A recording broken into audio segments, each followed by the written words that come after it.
Oh ya, yang kemarin yang saya tunjukkan e-learning untuk basis data lanjut itu yang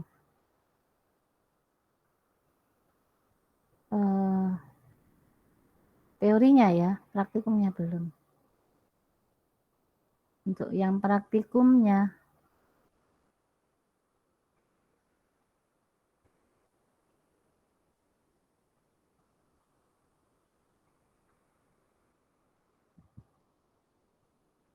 saya share dulu screen-nya.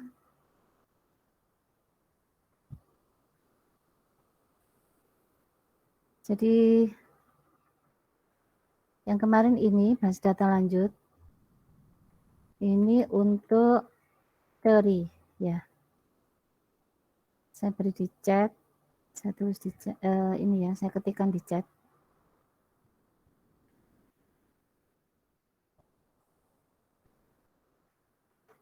Jadi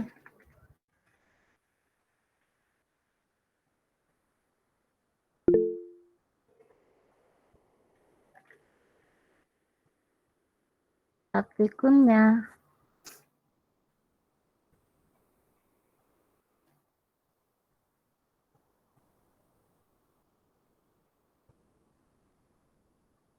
praktikum basis data lanjut ini ya.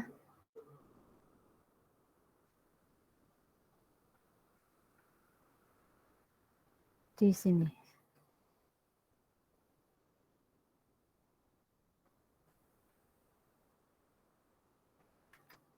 Silakan di-enroll. Karena kemarin sudah enroll di bagian teori, jadi nanti yang akan disampaikan hari ini bisa di-download di e-learning untuk yang teori, yang 1792. Ini untuk e-learning teori. Di minggu yang pertama ini, jika ada file yang belum saya terangkan, akan saya terangkan minggu berikutnya ya, di waktu yang berikutnya. Jadi di sini untuk review database, review database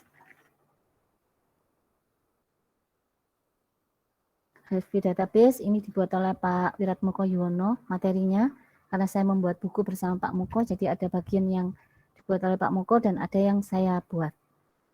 Jadi untuk review database di sini yang direview adalah desain database, bagaimana kita mendesain database ya, bagaimana kita memetakan dari entity relationship diagram ke dalam model relasional.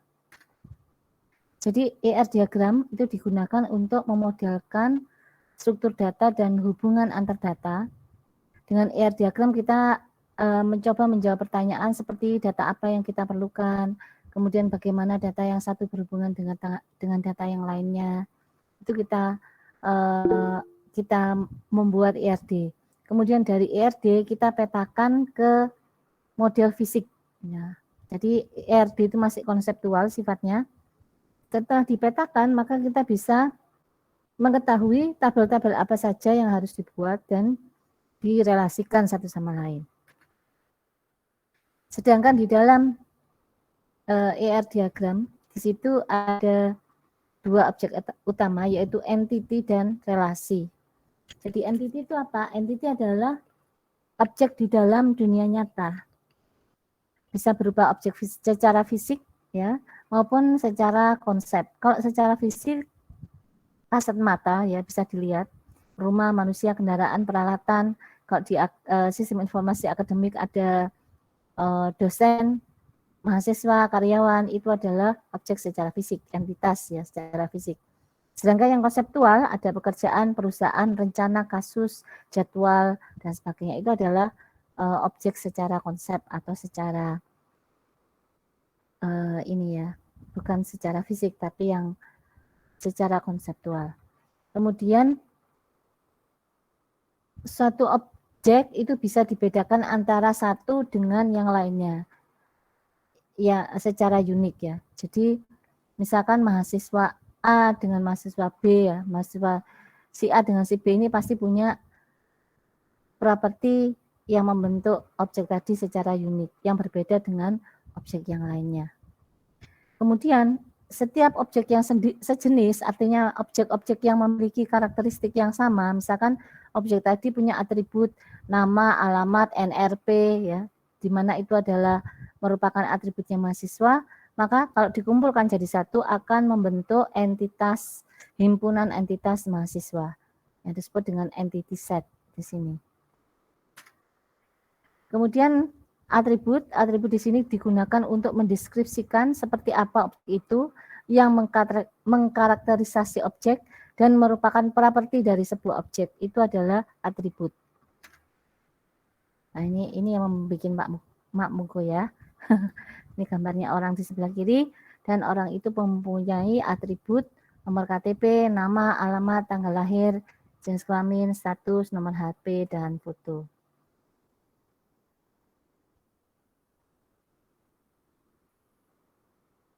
Kemudian di sini entitas itu ada dua macam di dalam ER diagram, yaitu entitas lemah dan entitas kuat. Entitas lemah itu disimbolkan dengan apa? Masih ingat?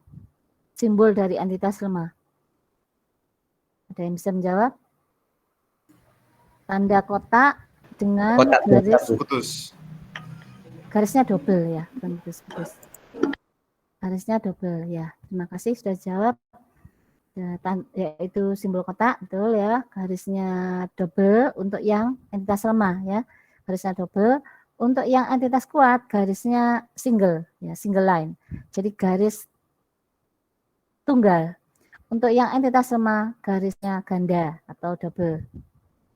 Bisa kita lihat di sini ada entitas pegawai memiliki tanggungan ya, jadi tanggungan itu adalah orang atau individu yang ditanggung hidupnya oleh pegawai. Ini bisa anak, bisa juga pasangan ya, seperti itu.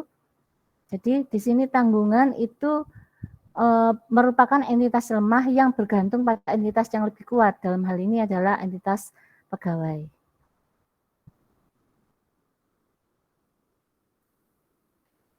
Jadi itu karena tanggungan ini merupakan entitas lemah, maka relasinya dengan pegawai juga relasinya simbolnya adalah double line juga. Ya, jadi pegawai memiliki tanggungan itu. Atau dalam contoh yang lain, entitas lemah dan entitas kuat, contoh yang lain apa? Gedung memiliki ruangan, misalkan seperti itu ya. Gedung memiliki ruangan. Jadi misalkan gedung D4 ruangannya ada C101, C102, C105 dan seterusnya. Itu adalah gedung D4 ya. Jadi di sini pegawai memiliki tanggungan dan pegawai ini punya atribut yang bisa membedakan antar satu pegawai dengan pegawai yang lain, yaitu NIP. Jadi atribut ini karena dia bisa membedakan antara satu pegawai dengan pegawai yang lain, yang sifatnya itu unik. Ya. Sifatnya unik artinya tidak sama antara satu dengan yang lain. Maka dia disebut dengan atribut key. Jadi NIP ini adalah atribut key-nya. Dan pada tanggungan, entitas tanggungan, dia tidak punya atribut key karena dia merupakan entitas lemah. Di mana di sini bergantung pada entitas yang lebih kuat. Ini. Ya, jadi dia memiliki key yang bergantung pada entitas yang lebih kuat. Jadi ini nama ini adalah merupakan tanggungannya NIP yang ini. Nah, seperti itu. Kemudian jenis atribut itu ada atribut key, yaitu atribut yang bisa mengidentifikasi secara unik ya tadi ya, pegawai yang ada atau setiap individu atau setiap item yang ada di dalam sebuah entitas ya. Itu adalah atribut key yang bisa mengidentifikasi secara unik. Kemudian untuk atribut yang lainnya, misalkan di sini ada nama, ini status. Ini semuanya adalah simple atribut. Simple atribut itu adalah atribut yang memiliki nilai tunggal. Nah, jadi semua atribut ini memiliki nilai tunggal. Tapi ada juga atribut yang nilainya lebih dari satu atau multi-valued. Nah, itu disebut dengan multi-valued atribut atau atribut multi-valued ya. Jadi kalau ini campuran bahasa Inggris dengan bahasa Indonesia ya. Kalau simple atribut, lah itu bahasa Inggris semua ya. Atribut sederhana, bahasa Indonesia semuanya. Atribut simple, bahasa Indonesia dan bahasa Inggris. Bahasa Indonesia, bahasa Inggris. Multi-valued, ada adanya. Jadi atribut yang ada ganda nilainya. Misalkan di sini atribut atribut yang ganda itu misalkan ada gelar, hobi, nomor telepon, misalkan seseorang punya banyak nomor telepon ya, nomor telepon rumah, nomor telepon handphone, nomor telepon kantor, nomor telepon apa ya, banyak. Kemudian atribut komposit di sini atribut yang bisa diuraikan ke elemen yang lebih kecil. Misalkan alamat, di situ terdiri dari elemen apa saja? Ada jalan, nomor, rumah, ya, kode pos, kota, ya kota, kode pos. Jadi bisa diuraikan ke elemen yang lebih kecil. Itu atribut komposit, ya, komposit atribut. Kemudian yang terakhir atribut derivatif, ini atribut yang dihasilkan dengan menurunkan nilai dari atribut yang lain. Contohnya apa? Contohnya umur, ya. Umur dihasilkan dari tanggal lahir, selisih antara tanggal lahir dengan tahunnya tanggal lahir dengan tahun sekarang. Jadilah umurnya berapa. Nah. Contoh lain atribut derivatif, ada yang tahu? Contoh lain atribut derivatif. Berikan contoh yang lainnya. Selain dari umur, apalagi?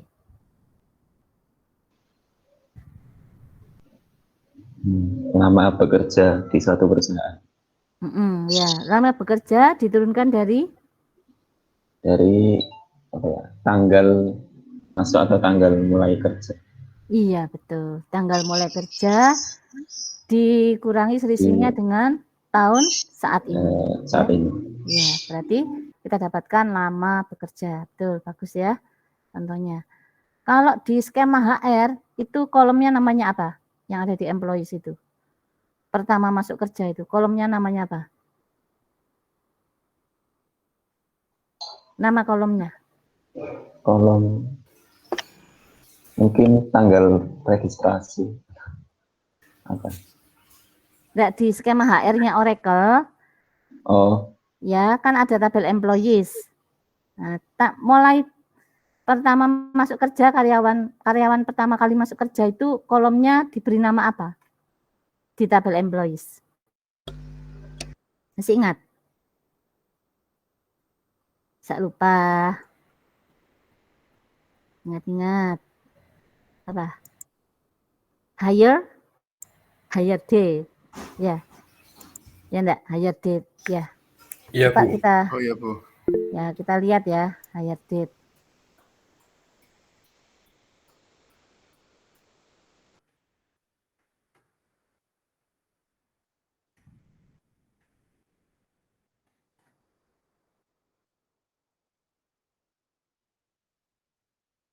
Kemudian di sini dia punya tabel apa saja. Nah, ini belum saya sering ya. Yang pernah di create dihapus lagi, nanti muncul karakter aneh gitu. Nah, sekarang kalau saya mendescribe struktur dari employees, describe employees, maka hire date di sini adalah tanggal pertama kali karyawan itu bekerja. Ya. Sekarang berapa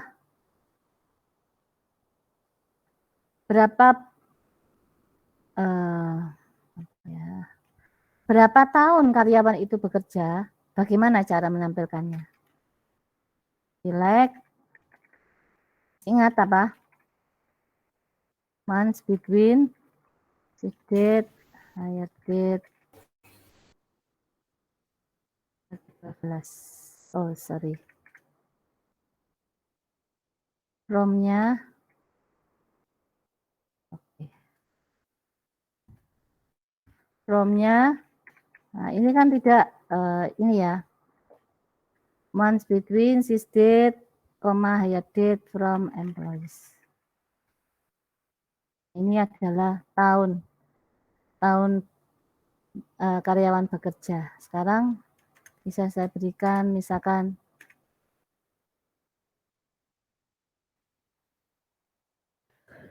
alhamdulillah ya Allah. First name, last name, months between, tahun.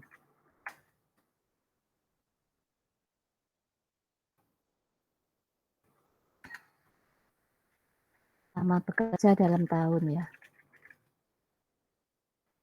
Dalam tahun. From-nya adalah from employees. Where-nya, where department ID sama dengan 50 misalkan. What? Oh.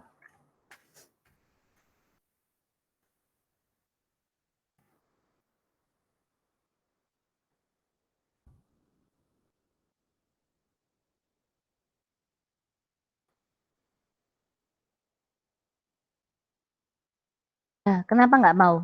Karena dia maunya tanda petik ganda. Maunya dia tanda petik ganda.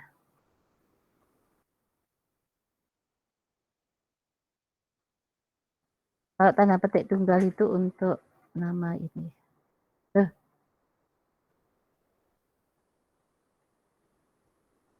Ya apa sih? Sebentar saya ulangi lagi.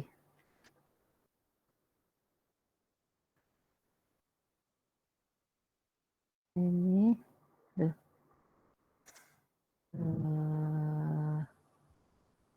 Padahal saya nggak menekan enter ya.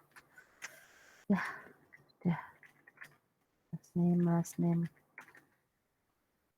month between, fixed date, hire date.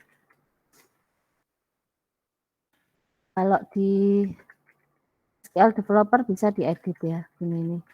Lama bekerja, tahun. From employees, where department ID sama dengan 50.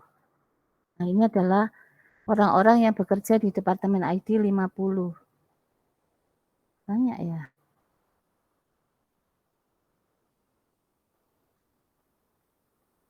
Orang-orang yang bekerja di departemen ID 50. Lama bekerjanya dalam tahun.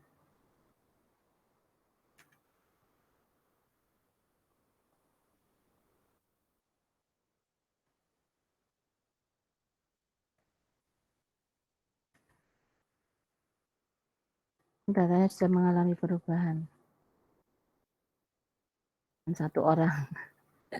Ini pasti sudah mengalami perubahan ini datanya ya. Akan saya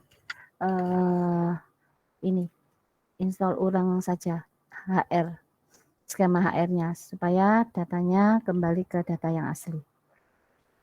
Oke, berikutnya saya lanjutkan dengan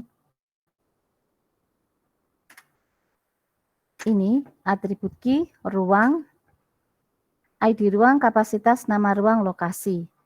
Jadi untuk entitas ruang, misalkan ID ruangnya C105, kapasitasnya 30 orang mahasiswa. Nama ruang, lab database, lokasinya di depan lapangan basket gedung D4. Nah, misalnya seperti itu ya. Kemudian pegawai, di sini ada ID pegawai, ada nama pegawai, ada alamat lengkapnya, kemudian ada tanggal lahirnya, kemudian ada nomor HP-nya, ada golongan darah, dan jenis kelamin. Juga fotonya, agamanya. Nah, itu adalah contohnya. Kemudian atribut simple di sini, simple atribut. Semua atribut yang punya nilai tunggal itu sebetulnya adalah atribut simple. Nah, kalau ID barang ini, dia sekaligus dia atribut simple dan atribut key ya. Karena dia bisa mengidentifikasi barang ini secara unik. Sedangkan atribut yang multi-valued, itu atribut gelar. Karena dia bisa nilainya lebih dari 1.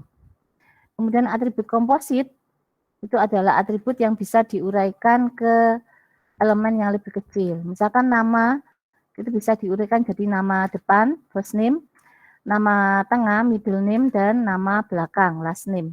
Tapi untuk orang Indonesia biasanya nama belakang itu bukan family name ya, karena itu tidak terlalu signifikan untuk dipisah. Misalkan saya punya nama depan dan nama belakang, ya nama belakang saya Badria, Desi Badria. Badria bukan family name. Nah, seperti itu. Tapi kalau namanya anak saya semuanya nama belakangnya adalah family name ya, ikut namanya bapaknya. Biar punya family name aja.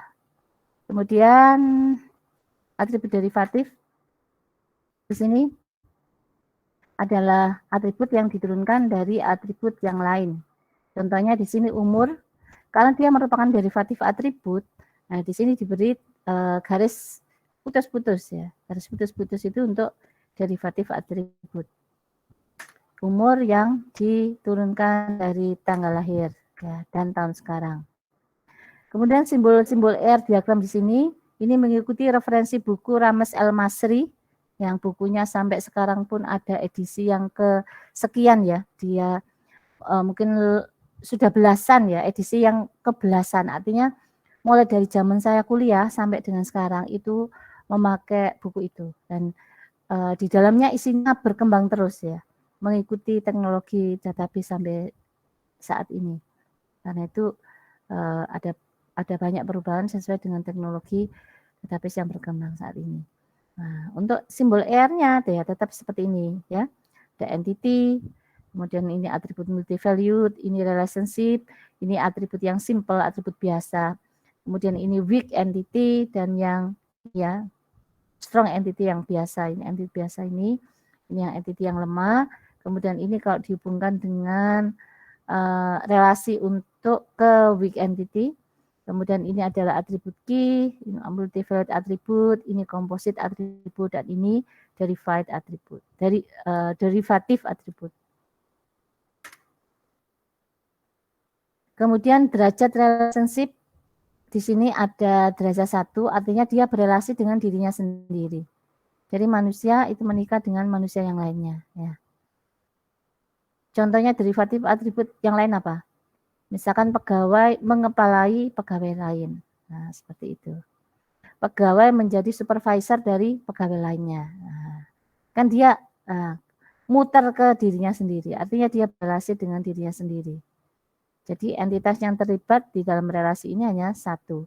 Itu unary atau derajat 1.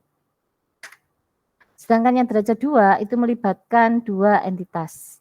Misalnya pegawai memiliki kendaraan, maksudnya kendaraan dinas ya, itu. Atau kendaraannya sendiri ya, kendaraan sendiri. Kalau misalkannya di ini menghubungkan entity dari entity pegawai ke entity kendaraan. Pegawai bekerja di departemen, misalkan. Pegawai bekerja di sebuah proyek, nah, seperti itu. Itu melibatkan 2 entitas. Kemudian ini tadi kan pegawai bekerja di departemen mungkin hanya membutuhkan 2 entitas ya. Tapi di sini ada pegawai bekerja di proyek. Nah, di sini proyek itu bisa ada di beberapa kota ya. Seperti ini. Karena itu di sini membutuhkan 1 entitas lainnya yaitu kota. Di pegawai bekerja di proyek di kota mana? Tuh. Sama halnya dengan contoh yang lain, misalkan customer atau pembeli membeli barang dilayani oleh kasir yang mana? Ini kasir yang melayani. Jadi ini customer membeli barang kasir. Contohnya begitu. Jadi customer membeli barang dan dilayani oleh kasir. Contoh yang lain seperti itu. Kemudian kardinalitas dari relasi itu menentukan hubungan antara satu entity dengan entity yang lainnya. Contohnya di sini, pegawai memiliki kendaraan dinas. Pasti kendaraan dinas yang dimiliki pegawai itu hanya satu ya. Satu. Jadi satu pegawai, satu kendaraan dinas. Kalau sudah satu kendaraan dinas itu dimiliki oleh pegawai, dia tidak di-share ke pegawai yang lain. Contohnya seperti itu. Ya. Tapi ini tidak semua pegawai ya. Artinya ya pegawai tertentu memiliki kendaraan dinas.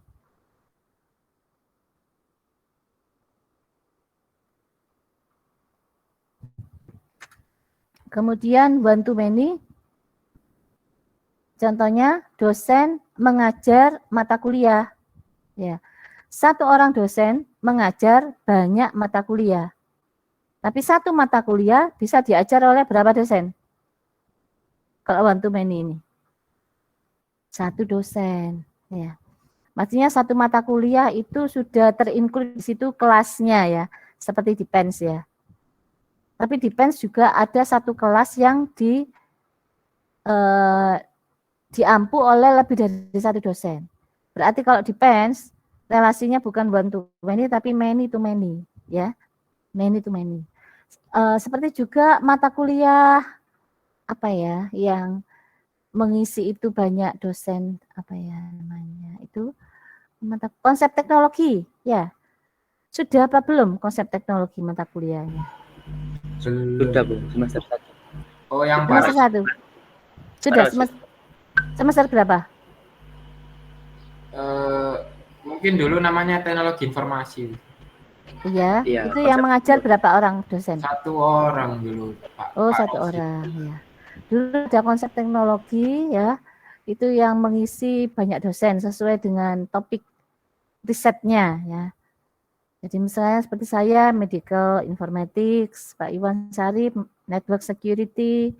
Nah, contohnya seperti itu. Nah, jadi sesuai dengan riset yang dilakukan oleh dosen. Ya mungkin ada mata kuliah lainnya yang mungkin gabung ya. Saya nggak hafal namanya, tapi mungkin ada ya seperti itu biasanya. Kemudian cardinality yang ketiga yaitu many to many. Contohnya di sini mahasiswa mengambil mata kuliah. Jadi seorang mahasiswa bisa mengambil banyak mata kuliah.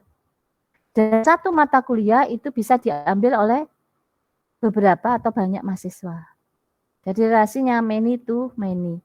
Kenapa di sini N dan M? Karena kan sudah N, ya satunya M. Biar nggak sama aja. Kalau kenapa ini nggak N sama N?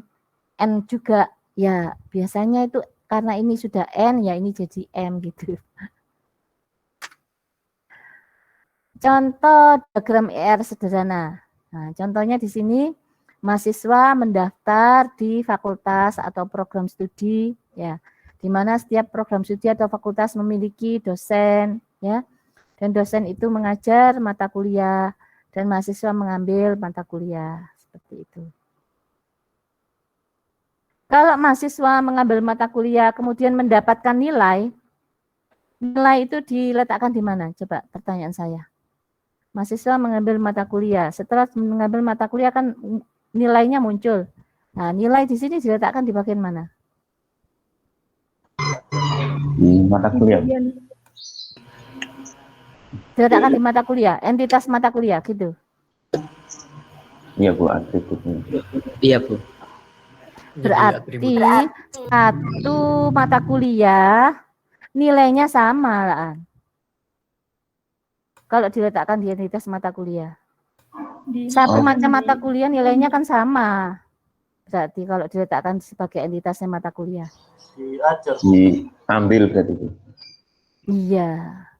Berarti diletakkan di atributnya relasi ambil. Tuh. Kenapa enggak diletakkan di mahasiswa? Enggak diletakkan Karena di entitas beda. mahasiswa. Setiap mahasiswa beda kan Bu?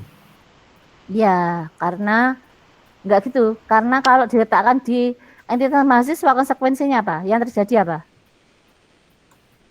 Satu orang mahasiswa, apapun mata kuliah yang diambil nilainya sama. Ya. Ah iya Bu. Iya Bu. Mata kuliah apapun yang diambil nilainya kan sama nanti. kalau nilai itu diletakkan di entitas mahasiswa. Ya, dia mengambil mata kuliah apapun nilainya pasti sama itu nilainya. Oh iya sih. Ya. Sebaliknya kalau diletakkan di mata kuliah, nilai itu diletakkan di mata kuliah. Siapapun mahasiswa yang mengambil mata kuliah itu, nilainya akan sama, ya kan? Kalau diletakkan di mata kuliah. Padahal mata kuliah di sini kan bisa diambil oleh banyak mahasiswa.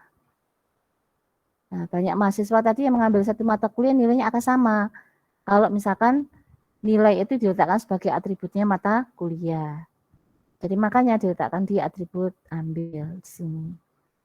Nah, karena itu untuk ER diagram dan mapping ke model relasional itu adalah bagian dari desain database dan direview kembali di basis data lanjut. Untuk seterusnya Anda terus akan pakai. Ya, sebagai hasil dari mempelajari kuliah basis data, baik yang basis data saja maupun ada embel-embelnya lanjut. Tuh ya. Desain database itu sangat penting. Kenapa? Karena nanti proyek akhir itu setiap apapun proyek akhir yang Anda gunakan pasti kan melibatkan data. Dan data itu disimpannya di mana? Di dalam database kan? Ya. Karena di dalam database data itu disimpan yang melibatkan data yang perlu diolah, maka Anda harus mendeskripsikan seperti apa data itu disimpan di dalam sistem yang Anda buat. Karena itu perlu dibuat ER diagramnya, model relasional, itu adalah bagian dari pembuatan tugas akhir. Gitu ya. Oke. Batasan relasi. Batasan relasi menjelaskan apakah keberadaan suatu entitas tergantung pada entitas lain melalui sebuah relasi. Dan di sini dua macam batasan relasi, yaitu total participation dan partial participation. Jadi batasan relasi di sini adalah participation ya. Maksudnya batasan partisipasi bukan batasan relasi. Batasan partisipasi. Artinya seperti apa sebuah anggota entitas itu terlibat ya. Dengan cara bagaimana sebuah anggota entitas itu terlibat. Kalau terlibat semuanya, nah itu namanya total participation. Terlibat. Nah, partisipasi itu kan membutuhkan keterlibatan. Ya. Kalau terlibat semuanya berarti partisipasi total. Kalau terlibat sebagian artinya ada yang boleh nggak terlibat ya, meskipun yang nggak terlibat itu cuma satu misalkan ya, berarti dia partisipasi sebagian.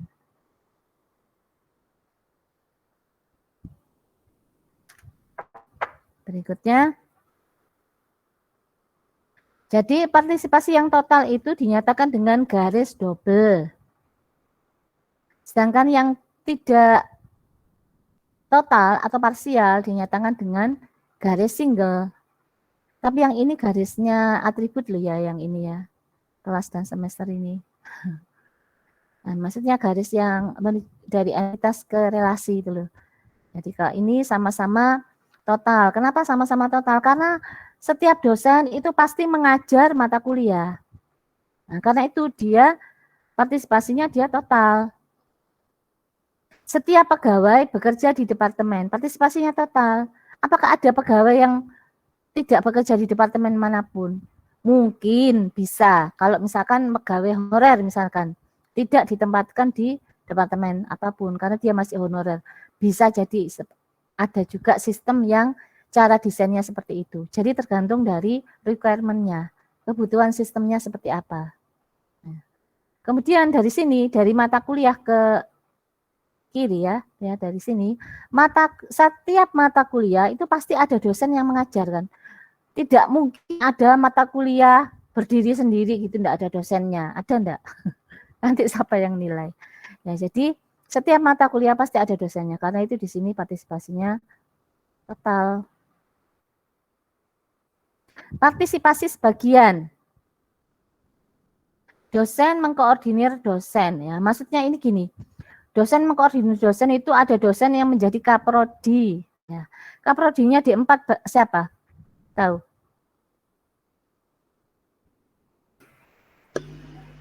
Pak Isa Ada 3 Bu. Pak Udin Harun. Pak Syauki.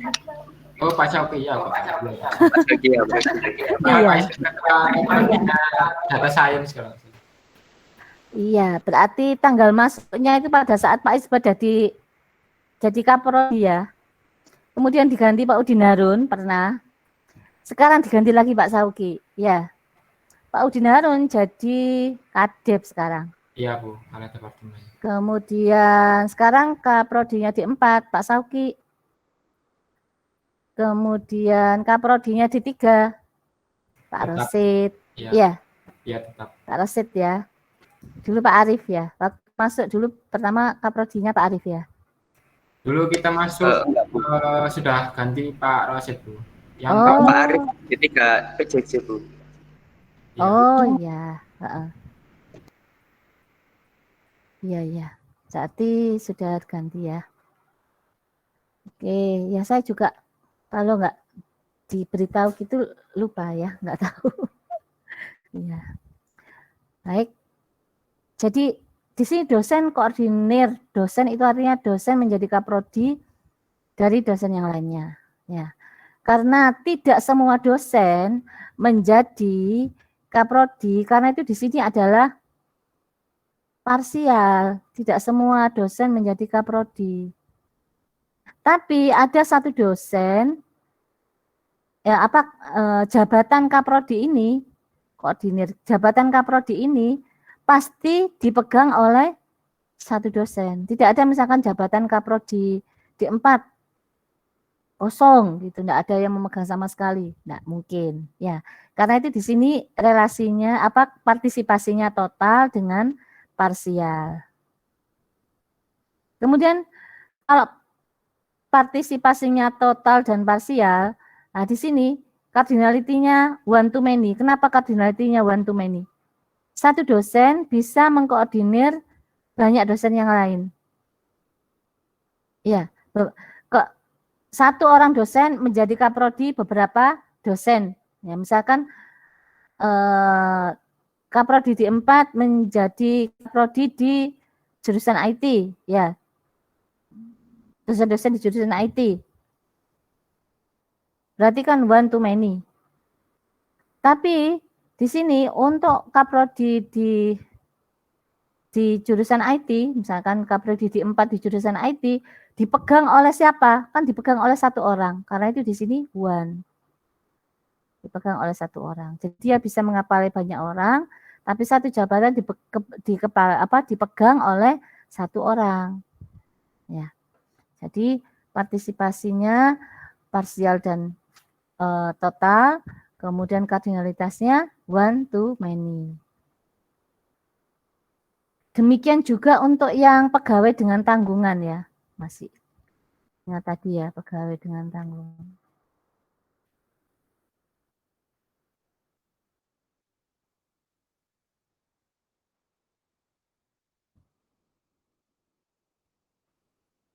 Ternyata jauh sekali.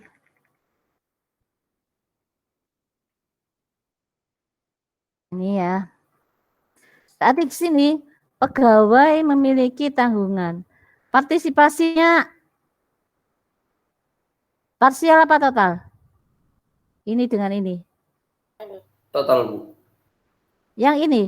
Yang ini. Parsial. Itu. Kalau masih single kan tidak punya tanggungan.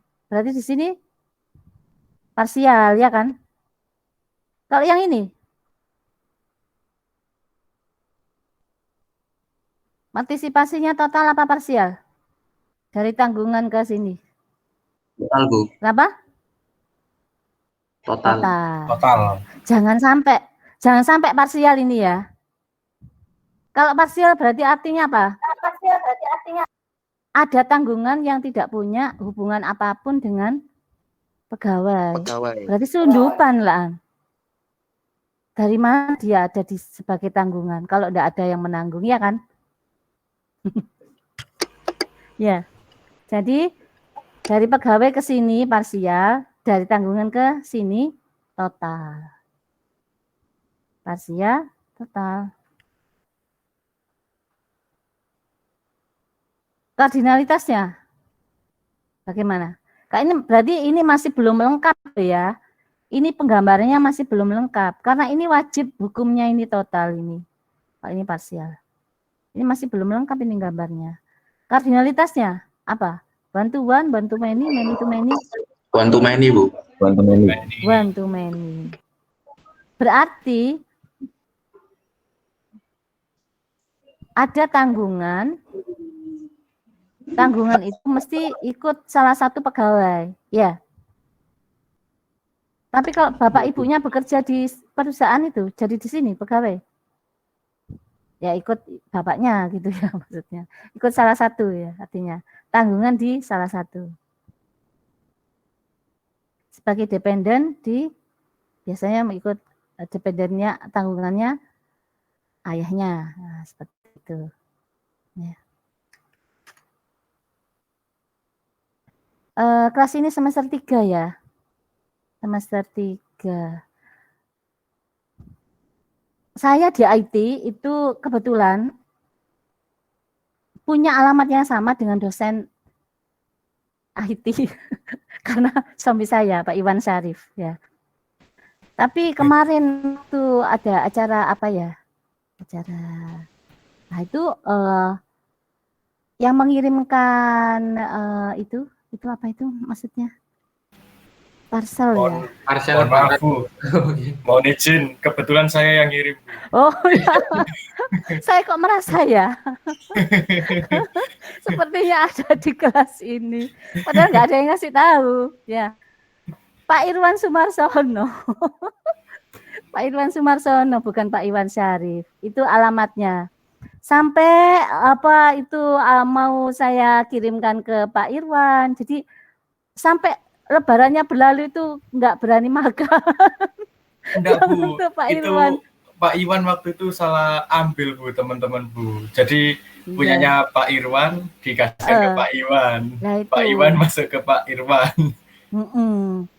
Nah, ternyata Pak Irwan mendapatkan nama Pak Iwan Syarif. Kemudian Pak Iwan, apa yang suami saya Pak Iwan ya, Pak Iwan Syarif menghubungi Pak Irwan. Pak, ini keliru, ini punya sampean. Oh, saya juga dapat kok Pak, namanya Pak Iwan Syarif. Ini sudah saya sikat. Ya sudah, akhirnya saya akhirnya yang makan semua, akhirnya dimakan yang bingkisan yang bernama Pak Irwan Sumarsono itu. Karena yang di tempatnya Pak Irwan juga sudah habis. Nah, akhirnya dihabiskan juga. Tapi sebetulnya kalau misalkan bingkisan lebaran lagi ya, dosen enggak usah dikasih itu enggak apa-apa sih. Karena tahun-tahun sebelumnya itu enggak pernah ada gitu-gitu ya. Yang penting nanti dari mahasiswa itu, Bu. Oh ya. Iya, jadi dari mahasiswa murid mungkin muridnya Ibu dulu kasih bingkisan, Bu, tapi difasilitasi sama himpunan. Oh, masa sih? Tapi iya. dia tidak mengatakan kepada siapa dan siapa yang memberikan. Iya, Bu, memang bukannya begitu, Bu. Oh, lah ya. Seperti ini ya. Rahasia seperti itu. Rahasia-rahasiaan. Seperti selat kaleng, Bu. Iya. Iya, Bu, rahasia. Nggak usah pakai rahasia. Gini aja, yang penting nanti kegiatan himpunan itu banyak memberikan ke ya yang terdampak COVID, ke ke yatim piatu, ke pokoknya hal yang sosial gitu loh. Nah, siap, Bu, siap. Iya. Nanti saya sampaikan ke teman-teman. Itu lebih diutamakan ya, Bu, ya. Ditingkatkan ya. Baik, Bu. Terima kasih sarannya, Bu. Iya. Lagi pula saya nggak tahu dari siapa ini yang memberikan saya gitu, memberikan Pak Iwan. Berarti satu orang apa 2 orang itu yang memberikan? Apa ada kemungkinan dapat banyak? Enggak kan? Kadang-kadang ada ini, Bu, perwakilan kelas gitu, Bu, beli buat dosen. Oh ya, saya khawatirnya nanti memberatkan atau gimana gitu ya. Dan saya khawatirnya juga kalau ada yang nggak dapat gimana? Nggak ada yang pilih. Pasti dapat, Bu, semua, Bu. Nah, ya nggak usah, berarti kalau pasti dapat semua. Sudah dipastikan dapat semua, Bu. Ya, nggak usah. Ya.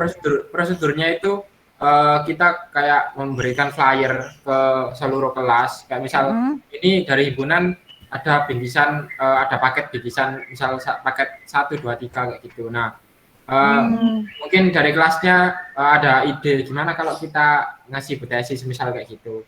Dari kelasnya Bu Tesi mungkin Bu Tesi wali dosen dari kelas berapa mungkin kayak gitu Bu. Oh Nah itu gitu. dia pesen untuk alamat ini atas nama ini. Nah kayak gitu Bu. Jadi istilahnya apa ya? Kita itu cuman ngantarkan aja gitu Bu. Kita seolah-olah seperti jualan kayak gitu. Dan Iya, jadi kurir, Bu. kebetulan saya juga salah di rumah sebelah Bu sebelumnya Bu. Oh. Soalnya sama-sama nomor 7. 373. Iya 37. Tapi yang sebelahnya ada A-nya. Iya. Yang rumahnya Ibu enggak ada. Totok-totok Iya. kok keluarnya beda gitu Bu. Iya. Itu iya rumah tahfidz sebelah rumah saya itu. Oh. Rumah tahfidz. Yang menghuni 12 orang. Penghafal Quran. Alhamdulillah, Alhamdulillah. ya. Jadi rumah saya sering terdengar itu suara orang mengaji ya. Alhamdulillah mbak-mbaknya itu. Itu juga ada anak teknik komputer, anak pensi juga yang di situ pernah. Sudah lulus ya. Sekarang ini anak ITS semua yang kuliah di situ. Oh, kurang tahu saya Bu, soalnya keluarnya mbak-mbak. Iya mbak-mbak. Ibu Tesi rumahnya di sebelah Mas, bukan di sini. Iya. Oh iya. Iya. Putri semua itu. Tapi ada rumah tahfidz yang khusus laki-laki ada ya sepertinya ya. Kurang tahu juga saya Bu. Ada, iya. Makanya kalau ada yang sudah punya hafalan Quran berapa gitu daftar aja di rumah tahfidz. Siap-siap Bu. Menambah ini. Ya ada. Jadi rumah yang yang punya rumah itu mengkhususkan untuk rumah tahfidz, terus difasilitasi di situ. Enak kan? Sama ini ya, menghafal Quran. Iya. Dulu zaman beberapa tahun itu belum ada seperti itu ya. Kalau sekarang banyak rumah tahfidz, alhamdulillah. Baik, saya lanjutkan lagi ya. Terima kasih. Ya.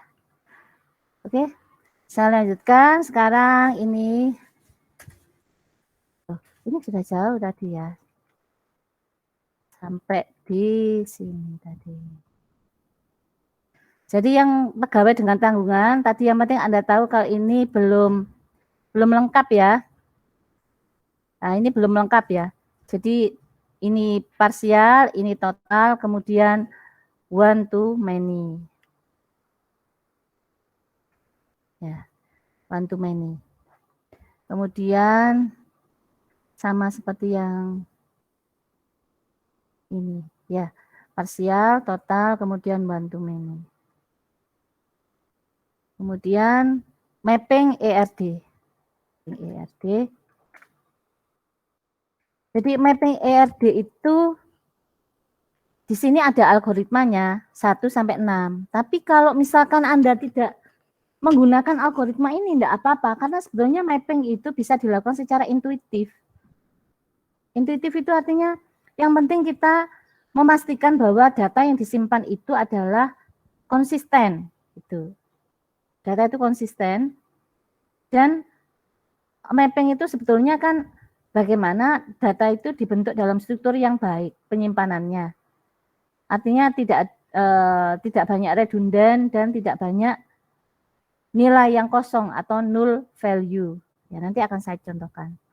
Tapi ini kalau misalkan mengikuti algoritma ini enggak apa-apa ya, terserah. Terserah kalau mau diikuti algoritmanya ini.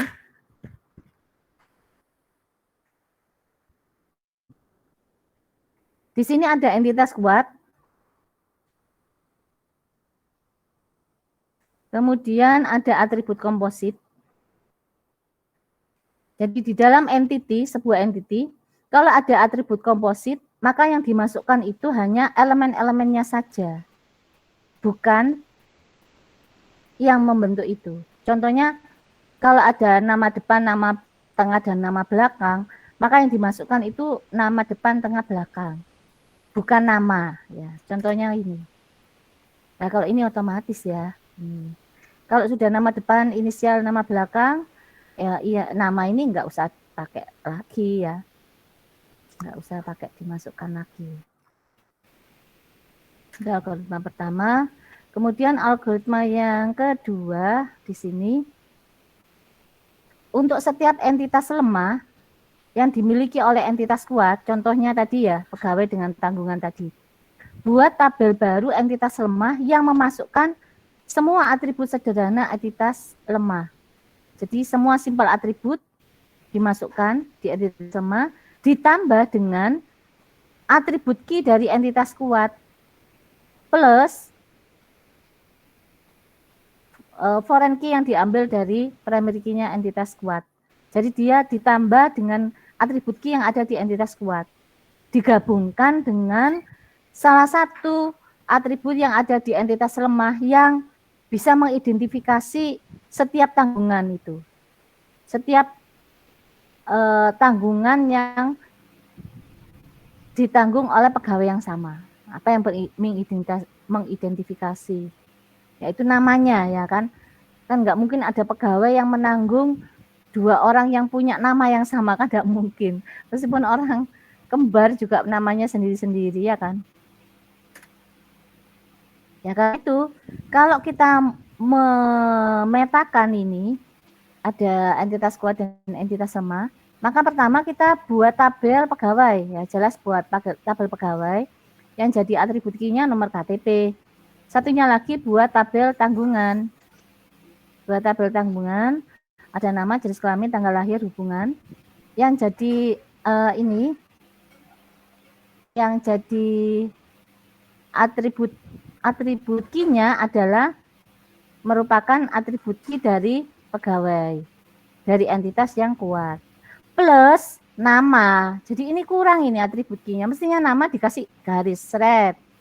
Kenapa perlu dijadikan atribut key juga? Karena kalau ini tidak dijadikan atribut key, nama ini merupakan gabungan ya, nomor KTP plus nama key-nya.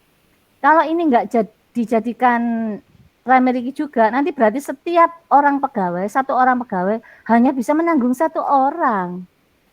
Ya kan? Cuma 1 orang yang bisa ditanggung di sini. Tapi kalau di sini jadi atribut key, maka bisa menanggung misalkan istrinya, anak yang pertama, kedua, ketiga, dan seterusnya. Tuh contohnya. Kemudian partisipasi total dan parsial. Ini partisipasi total dan parsial. Ini merupakan penggambaran ER diagram. Kalau garis tebal ini maksudnya double line ya. Karena di beberapa buku referensi itu menggunakan garis tebal dengan garis biasa ya.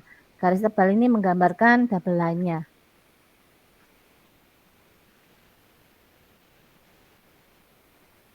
Kemudian employees manage atau menjadi manajer dari departemen, karena tidak semua employees itu menjadi manajer, manage ya.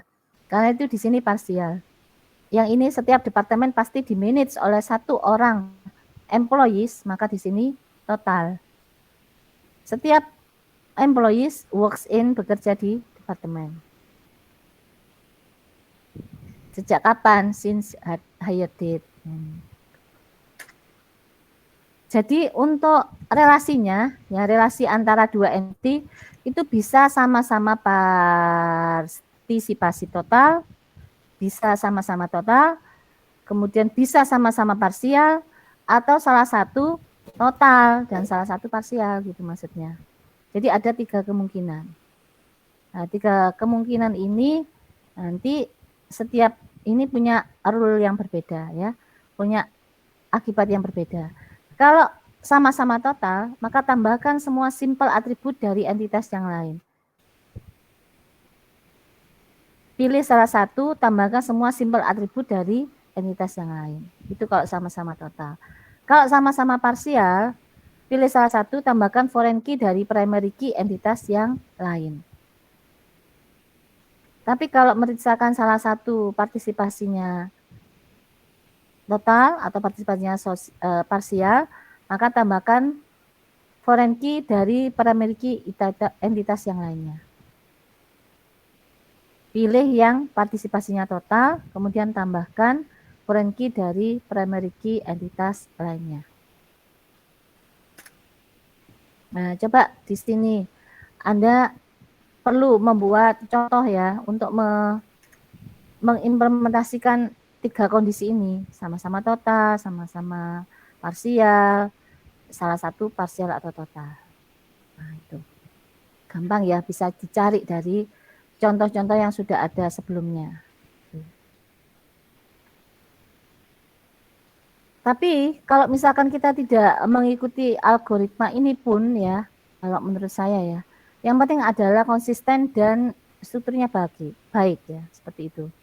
Misalkan memanage sebuah departemen, berarti nomor manajer ini, nomor pegawainya manajer menjadi atribut dari departemen. Kalau pegawai bekerja di departemen. Nah, setiap departemen kan punya manajer. Nah, setiap departemen berarti dia salah satunya mengandung atribut NIP dari manajer. Atau kalau misalkan dipisahkan jadi satu tabel yang lain kan tidak apa-apa juga. Misalkan Anda membuat tabel sendiri yang isinya daftar nama manajer di departemen. Daftar manajer di departemen. Bisa dia tercatat sebagai manajer di tahun berapa, mulai dari tahun berapa sampai tahun berapa, seperti itu. Berarti yang mulai dari tahun sekarang sampai tahun kapan, kalau sampai tahun kapannya masih kosong, berarti saat ini dia masih jadi manajer. Kalau sampai tahun berapanya masih kosong, berarti yang current manager, yang manajer saat ini kan dia menjadi manajer saat ini. Nah, itu bisa menjadi penanda. Sedangkan yang lain-lainnya adalah orang-orang yang pernah menjadi manajer di sebuah departemen. Sebab kalau tidak dibuat penyimpanan database seperti itu, maka yang bisa disimpan itu hanya yang menjadi manajer saat ini. Kalau yang pernah menjadi manajer, kapan dia pernah menjadi manajer, tahun berapa sampai berapa, hilang, nggak ada datanya, ya kan? Karena itu sebetulnya algoritma ini nggak apa-apa, ya nggak? Ya. Jadi bagaimana misalkan Anda menyusun sebuah desain database untuk sebuah kebutuhan ya. Desainer database-nya orangnya berbeda, bisa jadi berbeda juga yang dia desain. Efisiensinya juga tergantung dari bagaimana nanti implementasi di BMS apa, kemudian administrasi basis datanya seperti apa, kan seperti itu. Ya. Jadi yang penting adalah konsistensi dari data dan struktur penyimpanan yang baik. Karena bisa jadi juga cara mendesain itu berbeda-beda. Algoritma yang keempat, untuk setiap relasi one to many antara entitas 1 dan entitas 2. Pilih entitas yang memiliki derajat maksimum sama dengan N. Tambahkan sebuah foreign key dari primary key entitas lain yang memiliki derajat maksimum relasi sama dengan 1. Tambahkan pula seluruh atribut dari relasi tersebut. Pegawai bekerja untuk departemen, di tabel pegawai ada lama bekerja. Ini sudah jelas masuknya ke pegawai. Kenapa lama bekerja? Ini kan berkaitan dengan setiap pegawai, lama bekerjanya. Kalau misalkan ya, gini ya contohnya ya. Di tabel pegawai,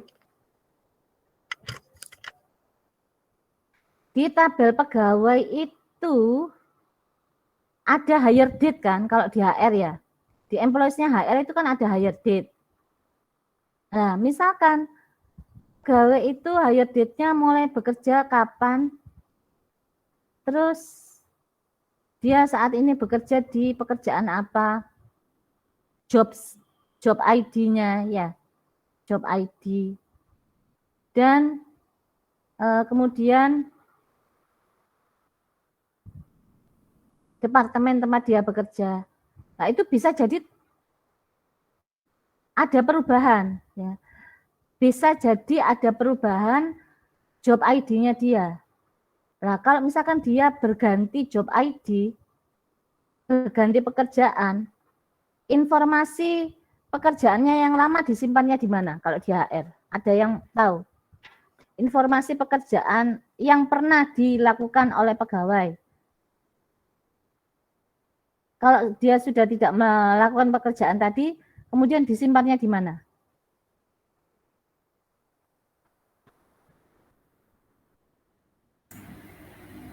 Di skema HR ya Bu ya?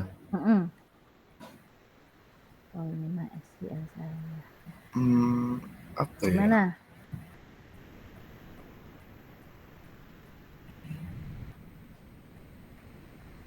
Agak lupa Bu.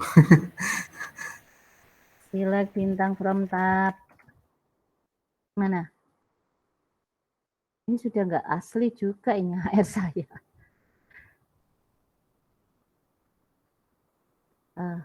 Ini. Ya, ini. Disimpan di job history. Ya kan? Disimpan di job history. Coba describe job history. Ini. Employee ID, start date, end date, job ID, department ID.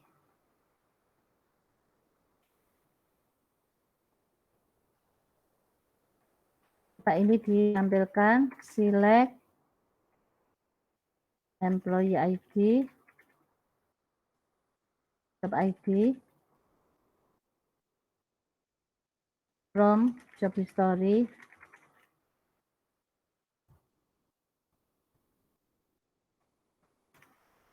order by employee ID. Nah, ini artinya apa? Employee ID 101 itu pernah memegang pekerjaan AC account sama AC MGR. Dua pekerjaan ini. Terus saat ini sekarang dia bekerja di pekerjaan mana? Pertanyaannya gitu. Gimana skripnya? Employee ID, kemudian job ID, from employees, where employee ID-nya adalah 101. ADVP. Nah, sama enggak dengan ini? Enggak sama Beda, Bu. kan? Iya. Nah, berarti orang atau pegawai dengan nomor 101 saat ini dia bekerjanya di ADVP. Tapi dia pernah bekerja sebagai AC account dan AC MGR. Itu. Iya kan? Ada start date dan end date-nya. Jadi mulai bekerja tahun kapan sampai tahun kapan, tahun kapan sampai tahun kapan. Kemudian, coba ya, saya ingin tahu orang ini dia hire date-nya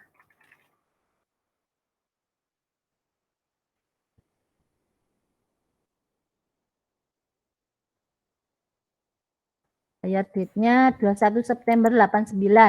Ya, 21 September 89. Sedangkan kalau yang di job history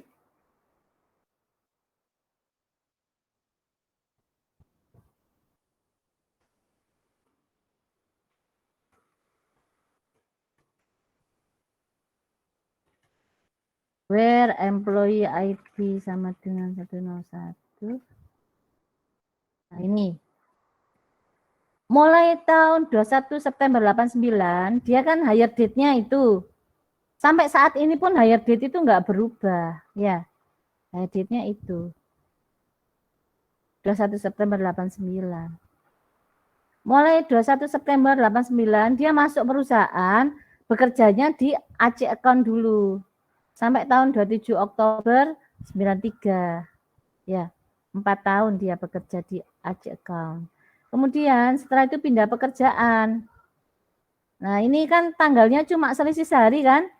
27 Oktober, kemudian ini 28 Oktober. Pekerjaannya dia AC MGR. mulai 28 Oktober sampai 15 Maret. Berarti ya ADVP ini mulai bekerja sebagai ADVP kapan? Ayo. Masih ingat? Masih kesimpulannya apa? Dia orang 101 ini bekerja di ADVP, start date-nya mulai kapan? 16 16 Maret. Iya, 16 Maret. Betul. Jok sampai ngerti yo jawabannya. Iya, kalau dilihat dari sini berarti kan selisihnya cuma sehari ya, kan? Nah, jadi pada tanggal 15 Maret itu hari terakhir dia kerjanya AJMGR, kemudian sehari kemudian dia dipindah ke ADVP. Sampai kapan? Sampai sekarang, ya. Mungkin ada perubahan, ya nggak tahu. Pokoknya skema HR itu begitu, ya kan? Contoh sampel database ya. Contoh database yang berasal dari Oracle. Dan itu sudah lengkap semuanya. Skema HR itu meliputi semua cara pendefinisian SQL itu seperti apa. Macam-macam join, mulai dari equi join, non equi join, outer join, self join, ada semua. Left right join, left outer, right outer, full outer. Ya, masih ingat nggak? Full outer itu apa? Kalau kita ingin menampilkan pegawai-pegawai yang nggak punya departemen ID tempat dia bekerja, plus departemen yang tidak punya pegawai tempat bekerjanya, tidak ada pegawainya. Jadi departemen itu kosong, cuma nama departemen tok. Sama pegawai yang tidak bekerja di departemen manapun. Nah, itu di sisi kiri dan kanan, left dan right itu full outer. Jadi kalau kita menggunakan SQL 99, kita bisa menggunakan full outer. Kita bisa mengambil di kiri dan kanan dari sisi entitas yang berelasi itu antara pegawai dengan departemen. Jadi kita bisa mengambil dua-duanya. Tapi kalau kita menggunakan SQL 92, yang tanda plus itu, tanda plus itu kan bisa di kiri atau kanan, salah satu kan, nggak mungkin tanda plus itu di kiri dan kanan, kan nggak boleh. Nah itu kita bisa full outer. Jadi itu SQL 99 sama 92 itu cuma berbeda cara penulisan. Dan juga yang SQL 99 lebih banyak fiturnya daripada yang SQL 92. Jadi variasi penulisannya lebih banyak ya SQL 99. Termasuk kalau Anda menggunakan akses, kemudian Anda view SQL, kan di akses ada view SQL ya. Kalau di setiap query kan ada SQL-nya, ya kan? Pernah lihat nggak? Iya, Bu. Ya, itu SQL-nya 92 apa 99? Kalau di akses itu. Nah, yuk, apa jawabannya? Nah, dilihat lagi aksesnya, SQL-nya. Nah, SQL 99 di situ. Ya, SQL 99. Tapi kenapa kita belajarnya mulai dari SQL 92 dulu? Karena untuk memahami konsep mulai dasar yang paling mudah itu mulai dari SQL 92. Baru setelah itu SQL 99 gampang akan dipelajari dalam waktu tidak sampai sejam aja sudah tahu semua. Oh, SQL 99 cara nulisnya gitu. Hanya perbedaan aja. Ya. Tapi kalau SQL 92 kan relasi juga ditaruh di where, ya kan? Relasi di where, filtering data juga di where. Tapi kalau yang SQL 99 kan variasinya banyak. Ada pakai join on, ya, ada pakai using, ya kan? Nah, itu hanya masalah cara penulisan, tapi hasilnya akan sama, gitu aja. Jadi supaya gampang mempelajari sesuatu kan dimulai dari yang mudah dipahami dulu. Makanya dimulainya dari SQL 92. Jadi kita tetap menggunakan dua perintah. SQL 92 bisa, SQL 99 juga bisa. Gitu ya.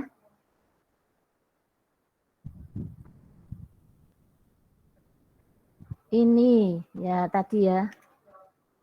Ini algoritma itu.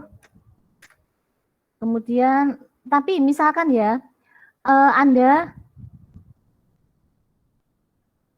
kalau saya bilang tadi desain database itu terserah orangnya mendesain.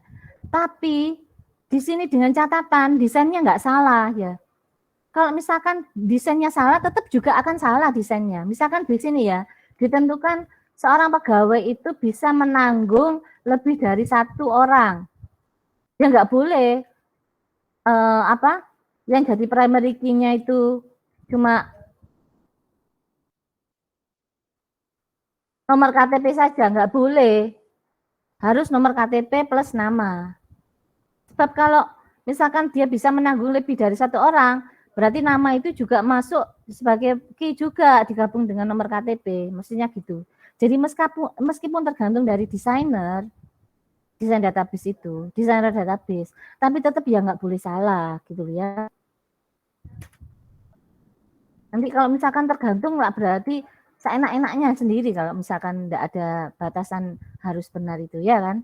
Jadi tergantung tapi harus benar ya.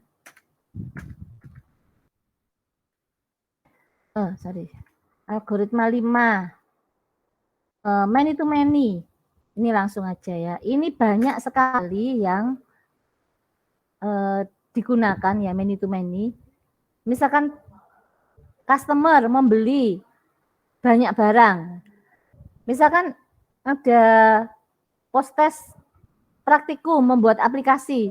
Seringkali kerepotan sendiri pada saat customer itu bisa membeli banyak barang. Mahasiswa bisa meminjam lebih dari 1 buku. Seringkali repot sendiri, padahal itu sebetulnya gampang. Kenapa? Karena kalau relasi many to many, berarti Anda harus mengenerate 1 tabel lagi. Jadi ada yang merupakan data transaksinya, ada yang data detailnya. Nah, seperti itu. Kalau yang ini pegawai bekerja di proyek, kenapa di sini pegawai itu ke proyek dia many to many? Karena pegawai itu bisa bekerja di banyak proyek dan 1 proyek bisa dikerjakan oleh banyak pegawai. Berarti many to many. Kalau many to many di sini begini ya, seperti pegawai dan proyek ini many to many, berarti Anda harus mengenerate 1 tabel yang isinya masing-masing key dari pegawai dan dari key dari proyek. Jadi setiap key yang ada di entitas ini akan diambil. Nah, gitu karena itu di sini ada nomor KTP diambil dari sini dan nomor project diambil dari sini. Kalau di company database yang ada di basis data lanjut, itu kan ada skema company database ya. Masih ingat nggak? Atau nggak dikasih? Kan ada works on, ya kan? Ada employees, project, works on. Ya, works on itu kan isinya SSN dengan project number, nomor project yang dikerjakan oleh SSN. Itu ada di works on. Jadi dia akan mengenerate tabel baru yang berisi masing-masing key dari ini. Nah, seperti itu. Kemudian algoritma 6 multivalued. Multivalued ini pasti harus dipisah ke dalam 1 tabel tersendiri. Ya. Kenapa? Karena kalau nggak dipisah itu menyalahi konsep database bahwa 1 sel itu harusnya simple atribut. Jadi atribut itu semuanya itu harus simple sebetulnya ya. Jadi simple atribut itu artinya atomik ya. Konsep database itu atomik di mana 1 sel itu ya satu nilai. Nah, itu kalau di SQL ya, atomik. Nanti kalau Anda belajar NoSQL database, karena ini sudah judulnya mata kuliah basis data lanjut ya, setelah UTS belajar NoSQL, 1 sel itu bisa banyak nilai gitu ya. Jadi banyak aturan-aturan yang dilanggar di NoSQL. Namanya saja NoSQL ya. Normalisasi. Normalisasi di sini adalah teknik pendekatan yang digunakan untuk memperbaiki struktur dari database relasional melalui pengorganisasian yang lebih baik ya. pembuatan struktur database yang lebih baik. Itu normalisasi. Nah, jadi di sini ada normalisasi bentuk pertama, kedua, ketiga, keempat, dan kelima. Nah, di sini kalau saya yang penting adalah kita membuat struktur penyimpanan yang lebih baik. Kita tidak perlu memusingkan saat ini berada di normal bentuk keberapa. Intinya itu. Tidak perlu memusingkan saat ini berada di normal bentuk keberapa. Karena nanti ininya juga tidak akan bisa membuat struktur yang lebih baik fokusnya tidak ke situ, karena fokusnya adalah sekarang ini normal keberapa ya, mau dijadikan ke berikutnya ini, kan gitu. Jadi akhirnya ya datanya repot, mau dinormalkan repot sendiri. Tapi kalau kita membuat struktur yang lebih baik, itu ada dua konsep sebetulnya. Kita menghindari redundansi, ya, sedapat mungkin redundansi itu dikurangi. Dan yang kenapa dikurangi? Kalau terlalu ini ya, itu juga di dalam implementasi real itu kadang-kadang data perlu di ini ya, perlu digabung ya, seperti itu. Karena itu redundansinya sampai berapa. Kemudian yang kedua, mengurangi banyaknya null value, nilai kosong. Ini kuliahnya sampai jam berapa ini? Bentar ya. Kuliahnya sampai jam 10.30, kurang 5 menit lagi. First normal form. Nah, ini ya. Jadi multi-valued attribute itu enggak boleh ada. Jadi ini harus disimpan di dalam tabel tersendiri. Nah, yang isinya apa? ID sales dengan nomor telepon sebagai primary key. Nah, seperti itu. Kalau seperti ini kan masih redundant. Nah, masih redundant kan. Yang redundant apa? ID sales dengan nama sales. Jadi boleh tetap hanya satu tabel, nggak dikompos tabelnya. Tapi di sini tidak boleh ada satu sel yang isinya 2 nilai atau lebih. Seperti ini, nggak bisa. Kalau di Excel bisa, karena Excel itu bukan di BMS ya. Tapi kalau di Access ya nggak bisa. Nanti kalau di mata kuliah text mining, di natural language processing itu ini akan diambil satu persatu ini satu token gitu. Itu first normal form ini ya.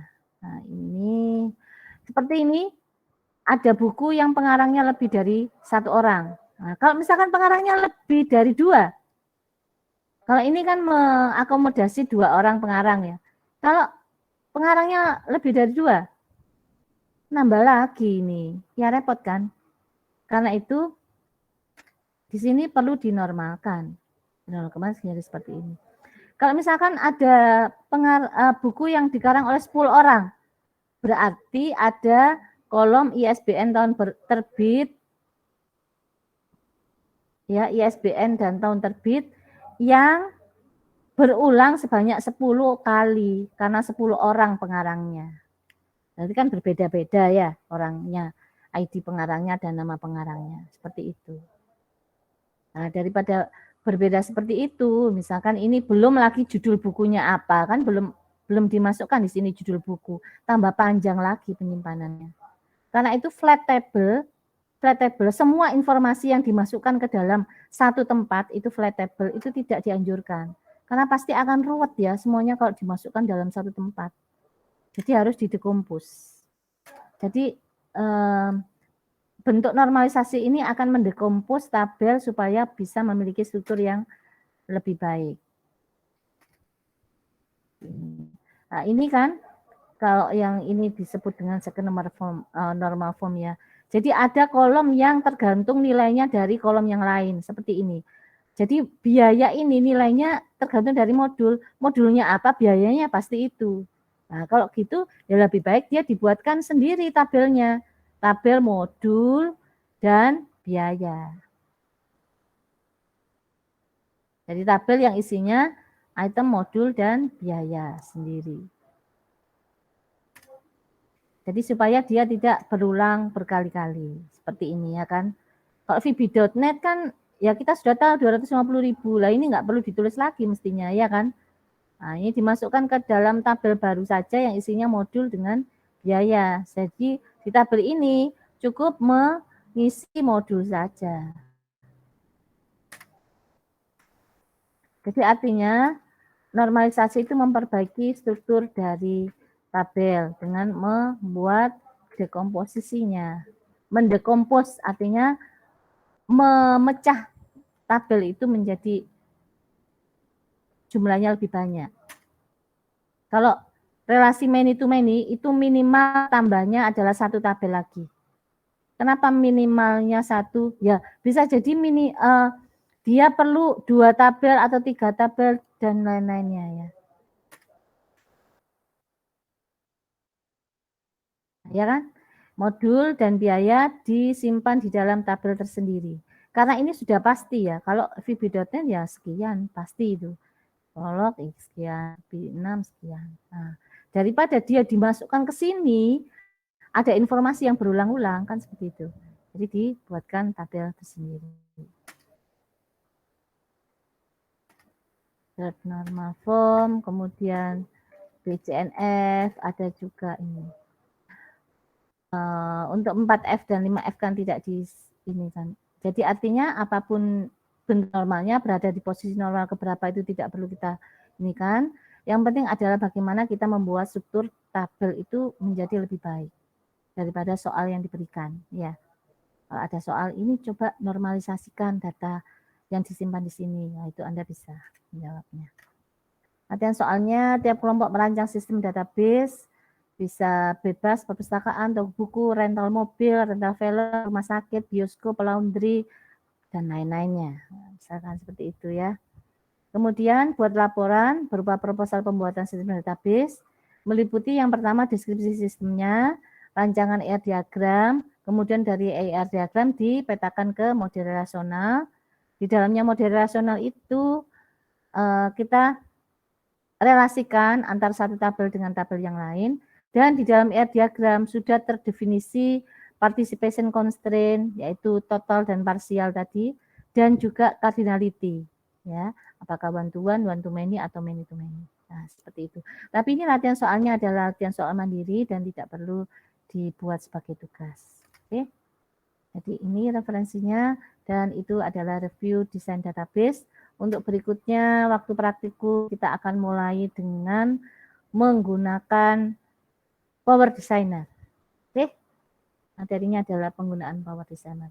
Ada pertanyaan sampai di sini untuk review desain database? Enggak ada?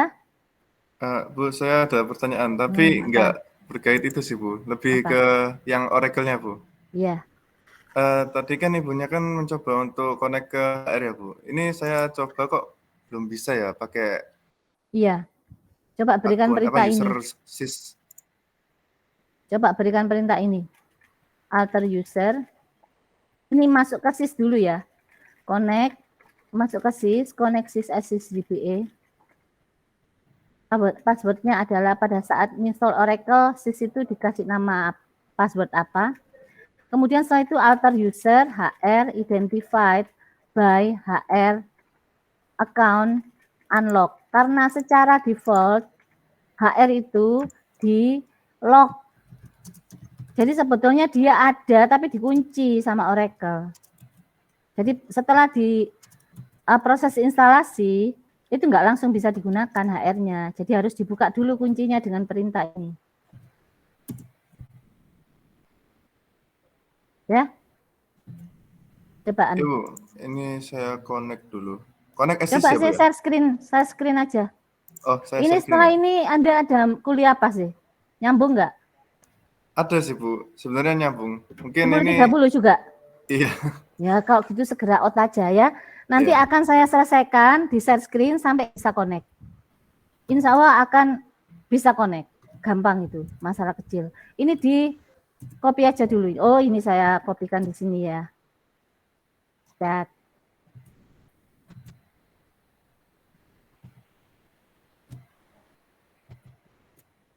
Ini. Jadi Mita B, Masya Allah. Surprise, Bu. Ini apa ya tadi ya? Saya nggak baca ini komen-komennya. Yang tadi Bu, yang apa? Yang Lebaran tadi Bu, kalau nggak salah. Oh iya.